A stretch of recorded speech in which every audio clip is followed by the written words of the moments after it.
Ketika Cinta Bertahkim oleh Abdul Hanan. Anakku Ahmad, jangan engkau membuat orang tua ini semakin rapuh, laksana anak kecil yang takut ditinggal kedua orang tuanya. Jangan paksa aku menceritakan kisah itu. Sungguh, aku takut kehilanganmu. Aku takut kehilangan Cinta putraku.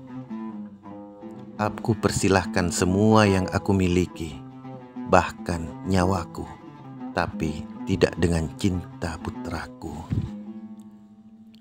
Lelaki separuh baya itu mengelus jenggotnya yang putih, yang mulai basah oleh tetes air mata. Tidak ayah, tidak. Demi zat yang nyawaku di tangannya, ayah tidak akan kehilangan Cinta putramu. Bahkan, walaupun kebenaran meruntuhkan langit dan menghempaskan daratan, Cinta putramu abadi. Sejenak, Habib Muhammad menghela nafas dalam-dalam, seakan ingin melepaskan beban berat di dalam hatinya. Seakan ingin menahan resiko berat saat kebenaran disampaikan.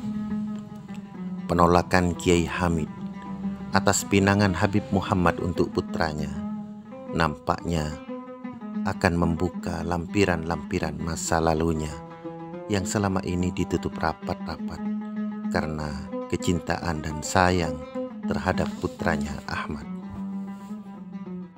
Aku mau menceritakan semua tentang kita, anakku. Tapi ayah punya satu permintaan. Berjanjilah padaku bahwa engkau tidak akan menghapusku dari dirimu putraku, pinta lelaki tua itu. Baiklah ayah. Apapun yang ayah ceritakan takkan berpengaruh sedikit pun pada diri Ananda. Lelaki setengah baya itu kemudian duduk di dekat Ahmad.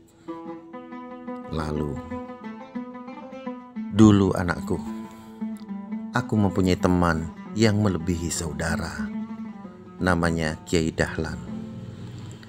Dia mencintai seorang perempuan cantik asal Malang, keturunan Arab dan Belanda.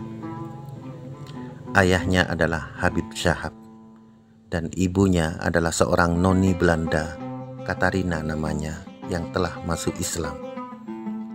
Gadis ini sebelumnya menjadi rebutan banyak pemuda di zamannya, dan termasuk aku dan Gus Dahlan. Tapi ayah si gadis itu enggan menikahkan putrinya dengan Gus Dahlan. Sedangkan ibunya, Nyonya Katarina, sangat menyukai Gus Dahlan. Singkat cerita anakku, Gus Dahlan pergi merantau dan dia membuka pengajian kecil-kecilan sambil bertani. Si gadis yang telah ditinggalkan Dahlan, sejak saat itu si gadis mulai sakit-sakitan. Dia jarang makan dan mengurung dirinya di dalam kamar. Nyonya Katarina yang menyaksikan anaknya kemudian di suatu hari mengancam suaminya dengan meminta cerai bila tidak merestui cinta anaknya. Sang suami, Habib Syahab, pun menceraikannya. Nyonya Katarina dan putrinya mencari Dahlan yang merantau, dan akhirnya mereka pun bertemu, bekerja menjadi petani di sebuah desa. Lekas cerita, Nyonya Katarina meminta Dahlan bersediai menikahi putrinya. Si gadis hanya terdiam membisu, tubuh keringnya seakan mengiyakan permintaan ibunya.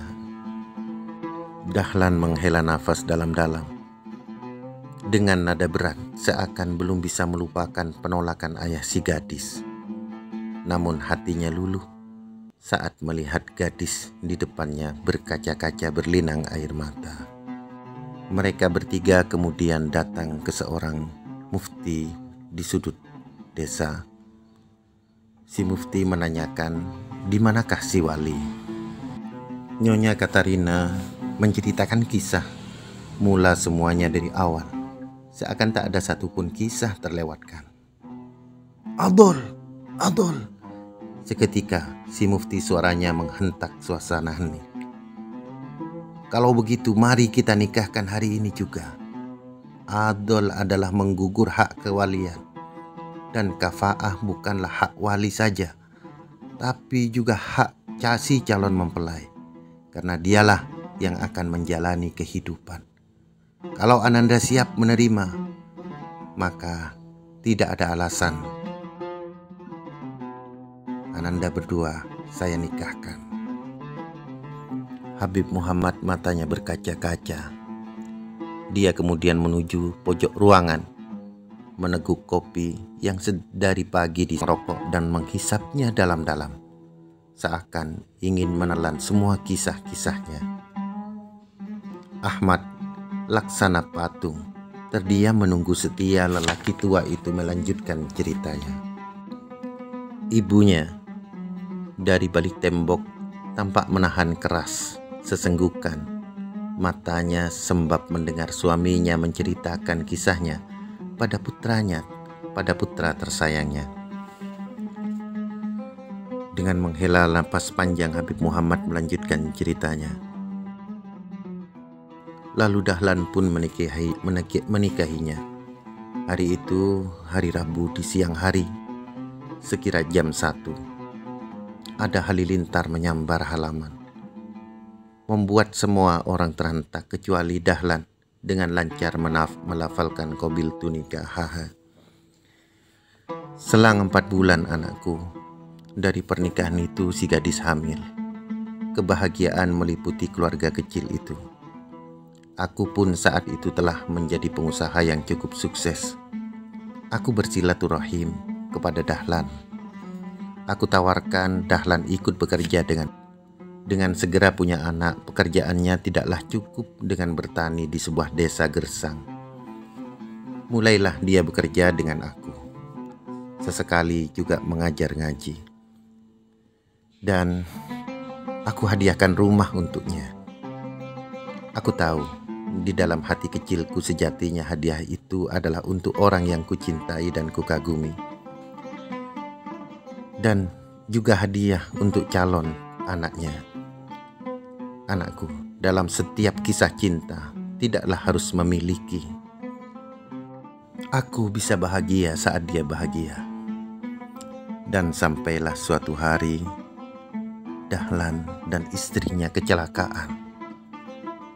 Dahlan masuk rumah sakit yang akhirnya dan istrinya mukanya cacat karena kecelakaan itu.